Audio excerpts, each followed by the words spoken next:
galing ng Iloilo. Pag nagtagalog yun, Sir po, kumusta ka na? Kumain ka na ba? Ganon siya. Sabi ko, ay, ang taray oh. Kahit ma-stress ka, malambing pa rin. Nakakatuwa yun. Minsan binibigyan ko yun pag nagkakaroon ako ng racket.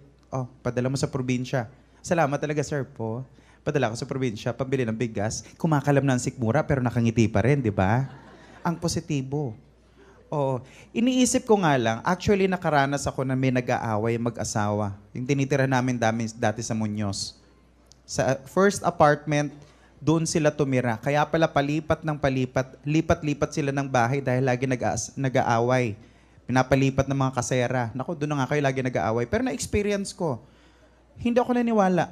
Naghahabol ng saksak yung mag-asawa. Hinahabol ng patalim ng lalaki yung babae. Sabi ng lalaki, alam mo, papatayin kita.